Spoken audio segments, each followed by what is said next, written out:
Income from business शुरू कर लेंगे। टेस्ट का आपका इनकम फ्रॉम सैलरी का ही होगा। हाँ, प्रैक्टिस क्वेश्चन साथ साथ सैटरडेज को चलेंगे, वैसे भी चलेंगे साथ साथ। सैटरडे को इंशाल्लाह इस बार 2 सवाल करेंगे।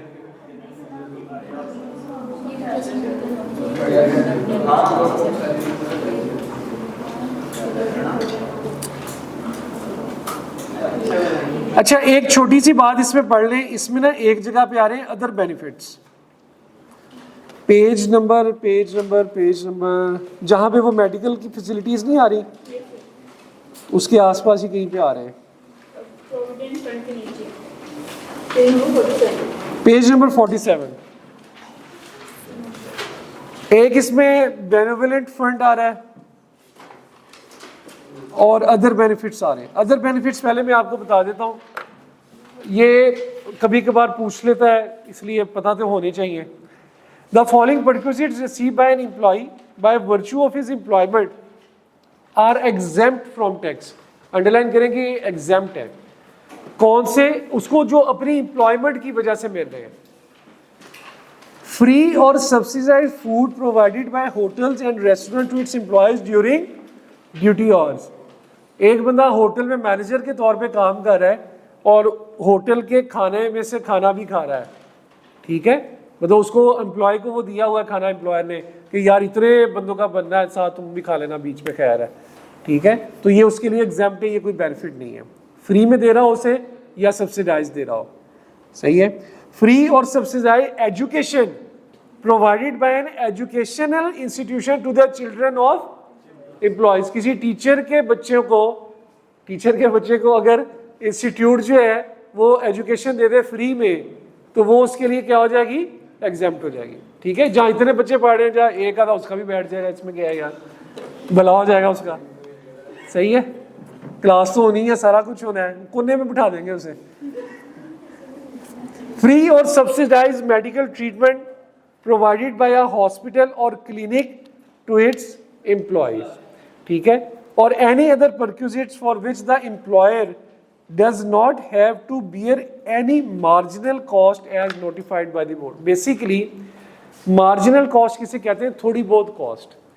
कोई भी एक ऐसा बेनिफिट जिसके लिए उसको मार्जिनल कॉस्ट पड़ रही हो, मार्जिनल होती है ज्यादा cost, sorry, does not have to bear any marginal cost, किसके उसको कोई बहुत ज्यादा कॉस्ट जिसमें ना पड़ रही हो वो एग्जेम्प्ट होता है। जहां पड़ रही हो वो टैक्सेबल। मिसाल के तौर पे ये वाले तो आपने देखिए, इसके अंदर एम्प्लॉयर को कोई मार्जिनल कॉस्ट नहीं पड़ रही। होटल के अंदर खाना बन रहा है कस्टमर्स के लिए, बीच में वो एक अपने एम्प्लॉयज 2-3 खा लेंगे, कोई अलहदा से कॉस्ट नहीं बन रही। इसी तरह टीचर के बच्चे अगर पढ़ रहे हैं तो कोई अलहदा से कॉस्ट नहीं पड़ रही। हाँ, अगर एक बंदा टोयोटा के अंदर काम कर रहा है तो उसको मालिक उसको ये तो नहीं कहता जहाँ इतने बंदे गाड़ियां लेके जा रहे हैं तुम भी ले जाओ, कहता है? कह सकता है बोला? नहीं ना कहता। क्यों? वहां पे गाड़ी एक मार्जिनल कॉस्ट है, ठीक है। ऐसा बेनिफिट एग्जाम्प्ट फ्रॉम टैक्स नहीं है, ठीक है। तो ये बात उसने क्लैरिटी के लिए लिखी है कि जहां पे मार्जिनल कॉस्ट इन्वॉल्व हो जाएगी that will not be tax, that will not be exempted, ठीक है। और जहां पे मिनिमल कॉस्ट है, बाकी कॉस्ट के साथ चल रही है, तो वो सारी की सारी एग्जेम्प्ट्स के अंदर आ जाएंगी। इसी तरह एक कोई फंड है जिसे हम बिनोवलेंट फंड कहते हैं, और any benevolent grant paid from a benevolent fund to employees और members of their families in accordance with the provision of central employ benevolent fund and group insurance is exempt from tax, ठीक है। आपका जो है वो fund exempt from tax होगा अगर आपकी जो मिलने वाली ग्रांट है वो एग्जेम्प्ट फ्रॉम टैक्स होगी अगर बिनोवलेंट फंड के थ्रू आती है। अच्छा, बिनोवलेंट फंड बताऊंगा मैं क्या होता है, अभी फिलहाल ये याद कर लें, बिनोवलेंट फंड में एग्जाम्प्ट है।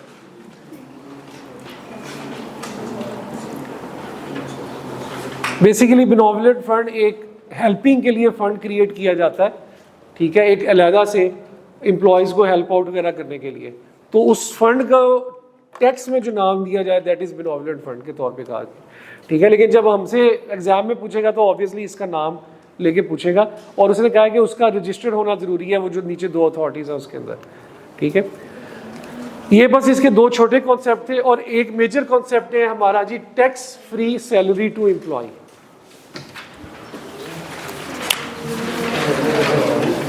Tax free salary to employ.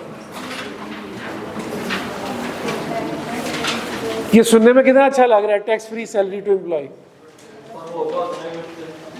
नहीं, बहुत जबरदस्त है, एम्प्लॉय के लिए बहुत अच्छा है। हाँ, अच्छा जी, tax free salary to employees क्या होता है? एम्प्लॉयर कहता है अपने एम्प्लॉय को कि भाई तुम्हारी सैलरी पे जो टैक्स होगा ना वो मेरी जिम्मेदारी। जब मैं बैठा हूँ ना यहाँ पे, ठीक है, जब मैं बैठा हूँ तो टेंशन ही लेनी, तुम्हारी जो सैलरी पे टैक्स है वो मेरी जिम्मेदारी। ये दो तरह का होता है, या तो वो बात कर लेता है फिक्स्ड की, या वो बात करता है भाई जितना टैक्स है, ठीक है, वो ऑब्वियसली वेरिएबल बन गया। अगर जहां पे वो बात करता है फिक्स्ड की, तो वो कह देता है कि यार तुम्हारी सैलरी पे जो टैक्स बना उसमें से ₹1,00,000 मैं दूंगा, ₹1,00,000 मैं दूंगा। तो अब जितना भी टैक्स बनेगा वो ₹1,00,000 वो देगा, तो ये बेनिफिट मिल गया। तो वो लाख का बेनिफिट इनकम फ्रॉम सैलरी में भी ऐड किया जाएगा, लाख का बेनिफिट इनकम फ्रॉम सैलरी में ऐड किया जाएगा। मिसाल के तौर पे अगर वो कह दे कि ₹1,00,000 टैक्स मैं दूंगा, तो अगर उस बंदे की बेसिक सैलरी है 50,000 या 2 लाख कह लें पर मंथ, तो साल की 24 लाख हो गई। और इसी तरह अगर उसे कोई हाउस रेंट अलाउंस भी दिया जा रहा है 20,000 के लिहाज से, तो 2,40,000 ये हो गया। यहां पे जाके वो ये कह दे कि भाई 1,00,000 का टैक्स मैं दिया करूंगा, फिक्स कर दी उसने अमाउंट, ठीक है। तो यहां पे टैक्स बेनिफिट हम ऐड कर देंगे। टैक्स बेनिफिट कितने से? 1,00,000 से। अब आप इसकी टैक्सेबल सैलरी बनाएं। ज़कात वगैरह मैं अज्यूम कर रहा हूं नहीं है कुछ। टैक्स सैलरी कितनी बन गई? 24, 26, 40 और 27, 40। 27, 40 बन गई ना, 27,40,000। इसके ऊपर टैक्स की लायबिलिटी निकालें, कितनी बन गई? निकालें। 27,40,000 पे टैक्स लायबिलिटी कितनी बनी?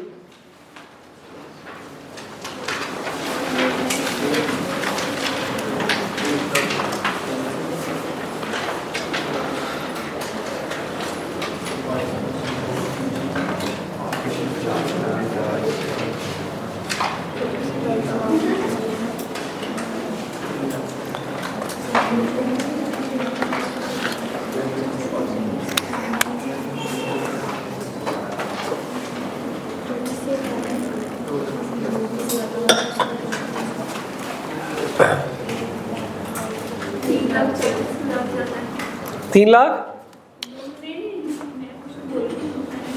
तो फिर बता क्यों रही है?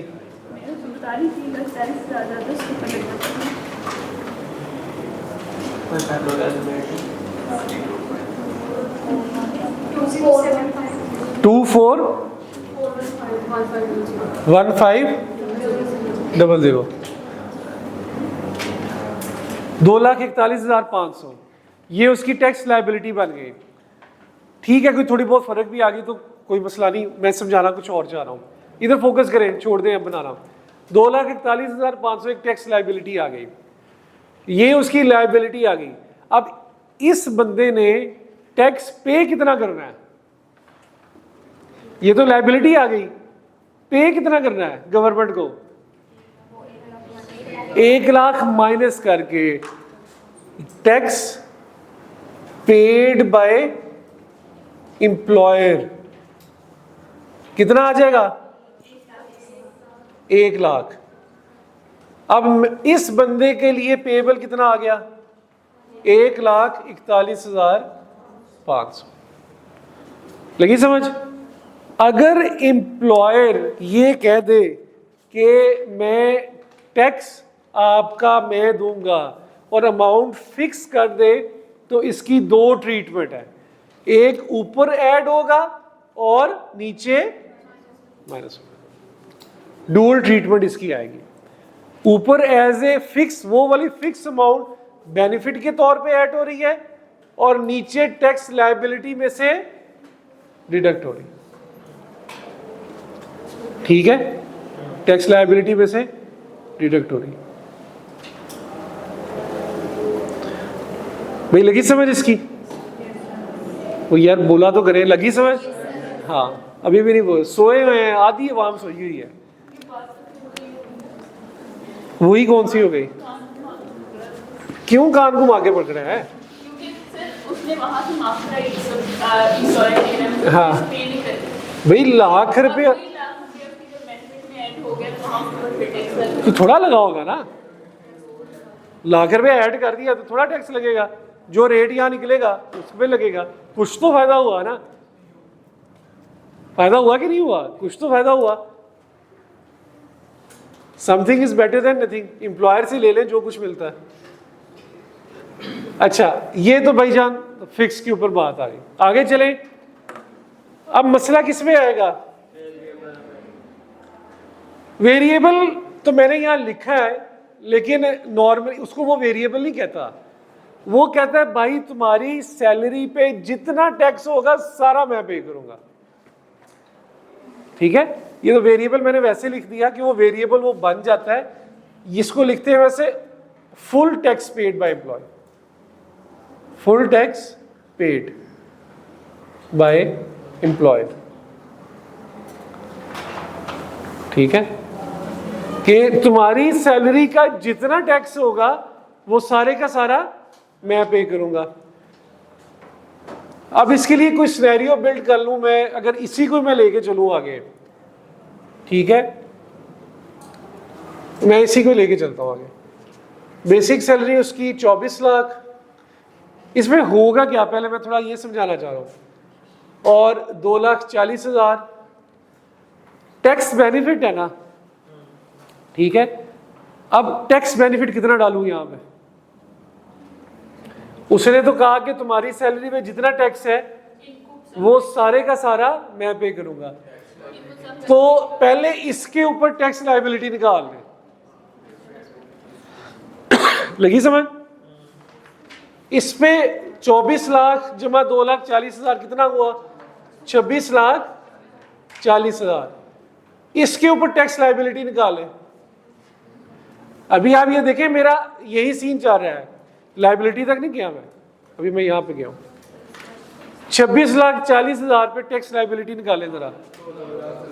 2,19,000। अब 2,19,000 इस पे निकला टैक्स लायबिलिटी। ठीक है, 2 लाख सारे का सारा टैक्स किसने पे करना है? एम्प्लॉयर ने। तो टैक्स बेनिफिट में अब मैं 2,19,000 ऐड कर रहा हूं। ठीक है, अच्छा दोबारा आए, 26,40 में 2,19,000 ऐड कर दे। 2859,000 2859,000 पे टैक्स लायबिलिटी निकाले। ये क्या बनी थी? 2859 जो 28, ठीक है चले, हाँ सही है। 2859,000 पे टैक्स लायबिलिटी निकाले। ये आप लोगों की फुल अटेंशन चाहिए मुझे इस टाइम पे, ताकि पता चले आपको हो क्या रहा है।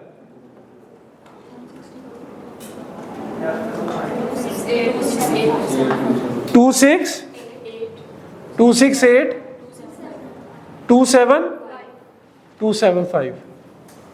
एम्प्लॉयर ने कितना पे किया? 2,19,000। कितना रह गया? 4927। ये तो जाती नहीं हो गई? ये जाती हो गई कि नहीं होगी? उसने तो कहा था भाईजान तुम्हारी सैलरी पे जितना टैक्स बनेगा वो मैं पे करूंगा। तो यहां पे तो बना 268 275 और वो पे कितना कर रहा है 2,19,000, ठीक है। तो 49,000 तो फिर उसको अपनी जेब से पे करना पड़ गया, ऐसे ही हुआ ना। वो कहता है कि नहीं भाई एक सर्कल और घुमाओ, क्या सारा दोबारा समझा दूं? हैं कहां से? ये हमने ऐड कर दिया, ठीक है। ये कैसे निकला? इन दोनों को basic salary house rent allowance, इसमें ये निकाला है मैंने 26,40,000, इसके ऊपर टैक्स लायबिलिटी निकाली 2,19,000, क्योंकि उसने कहा था कि सारी लायबिलिटी मैं पे करूंगा, तो टैक्स लायबिलिटी उठा के मैंने यहाँ पे ऐड कर दी 2,19,000। 2,19,000 ऐड की तो टैक्सेबल सैलरी ये बन गई, टैक्सेबल सैलरी पे लायबिलिटी निकाली तो ये आ गई, तो 2,19,000 एम्प्लॉयर ने पे कर दिया, तो मेरे जिम्मे तो फिर 49,000 रह गया।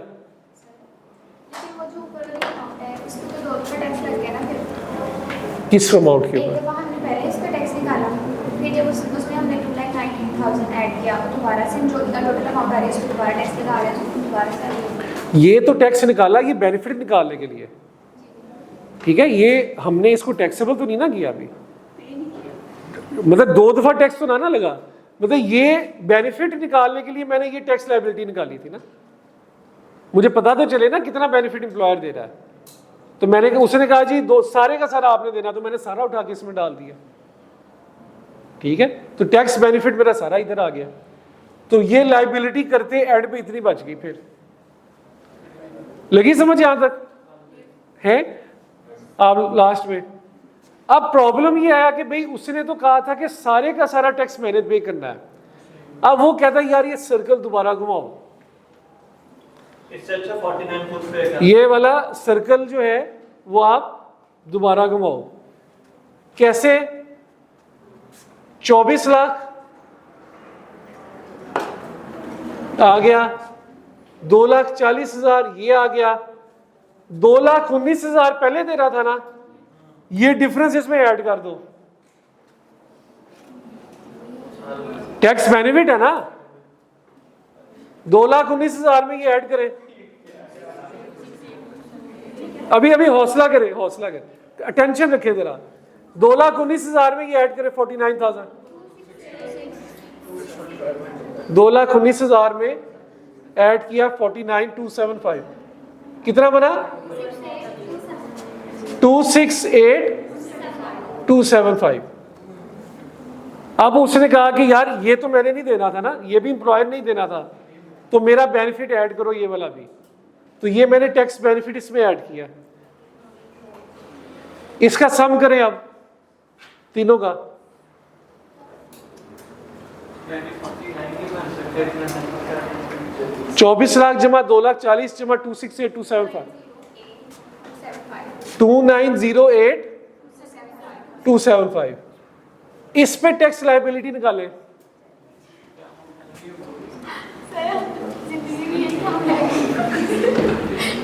जस्ट फोकस करें, अभी आप लोगों की फुल अटेंशन चाहिए। ये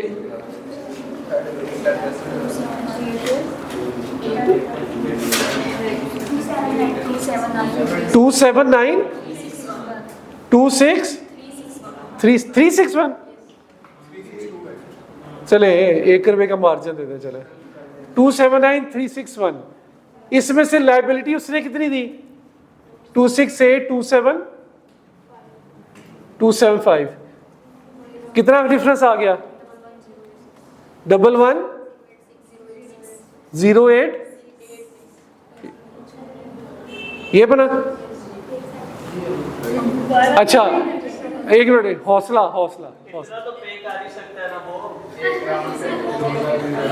एक मिनट, हौसला हौसला। अब ये लायबिलिटी किसकी जेब से जा रही है? कहा किसे था मैं पे करूंगा? इसको अब इसके अंदर फिर ऐड करें 24 लाख 2,40,000। एक मिनट ठहरे जरा, 268,275 पहले था, ये मजीद उसने दे दिया, तो 11,000 इसमें ऐड करें। 268275 जमा 11,086 कितना बना? 279361 279361 कितना बन गया अब टोटल टैक्सेबल? 291,9361। इसमें लायबिलिटी कितनी बनी?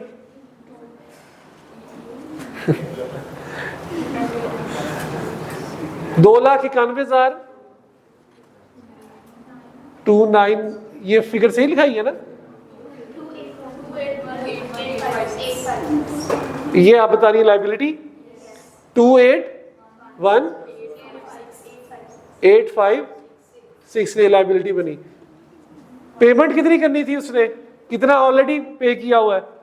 279 ये एम्प्लॉयर दे रहा है ना? 279,361 कितना फर्क रह गया? 2495। अब ठहरे जरा, पहली बात एक मिनट ठहरे, पहली बात मुझे ये बताएं, ये जो हो रहा है वो समझ लग रहा है? ऐसे ही है जो हो रहा है वो समझ लग रहा है? पहली बात सबको समझ लग गया है? आपको लग गया समझ? ये इतनी लंबी एग्जांपल मैंने इसलिए की है कि बुक्स में जरा शॉर्ट तरीके से बताया होता है ताकि आपको समझ लगे ये हो क्या रहा है। ठीक है, अच्छा नहीं बहुत अच्छा हो रहा है एम्प्लॉय के लिए तो यार। अच्छा अब दूसरी बात नोट करने की, 49,000 पहले फर्क था, फिर कितना रह गया? 11 था, फिर कितना रह गया? 2,000। ये चीज इसी तरह कंटिन्यू होती जाए, जहां पे ये डिफरेंस जीरो होता है इवेंचुअली ये जीरो हो जाएगा। बेसिकली वो वाली लायबिलिटी उसके बेनिफिट में ऐड करनी है। जहां पे ये डिफरेंस जीरो हो वो वाली टैक्स की लायबिलिटी और जो टैक्स पेपर जहां जीरो हो जाएगा वो कहां ऐड करना है? उसके बेनिफिट। लेकिन ये जीरो होता है कोई 6-7 स्टेप्स पे जाके। आईकैब ये कहता है कि आपने इस चीज को 3 स्टेप्स तक बस लेके जाना है। ठीक है, यहां पे जाके बस रोक देना है और यहां पे जो आपने बेनिफिट लिया जो ऐड कर दिया बस दैट्स ओके। आईकैब ये कहता है कि आपने इस चीज को कहां तक लेके जाना है? 3 टाइम्स इसे कैलकुलेट करना है। ठीक है, पहली दफा हमने ये कैलकुलेट की, दूसरी दफा हमने ये कैलकुलेट की, तीसरी दफा बस जो बेनिफिट ये ऐड किया दिस इज लास्ट, जो ये हमने यहां पे बेनिफिट ऐड किया। ठीक है, क्योंकि ICAB examiner needs to check your approach, कि आपको पता हो कि हमने बेनिफिट को ऐड कैसे करना है। लायबिलिटी बन गया फिर उसको ऐड करें, लायबिलिटी बन गया फिर उसको ऐड करें, इस तरह से वो सर्कल चलता रहेगा। ठीक है, तो समझाने का मकसद सिर्फ यही था कि हम लोगों के साथ ये वेरिएबल में फंक्शनैलिटी कैसे होती है। ठीक है, वर्किंग्स करते वक्त एक चीज और का आप ख्याल रख सकते हैं कि वर्किंग करते वक्त ये चीजों को बार बार लिखना भी जरूरी नहीं है। आप जस्ट इसको ऐड करते रहें और बेनिफिट निकालते रहें, सिंपल लायबिलिटी निकालते रहें। तो ये तो सिर्फ आपको समझाने के लिए था कि ये देखें ये जीरो की तरफ जा रहा है, लेकिन हमने इसको 3 स्टेप से आगे नहीं लेके जाना।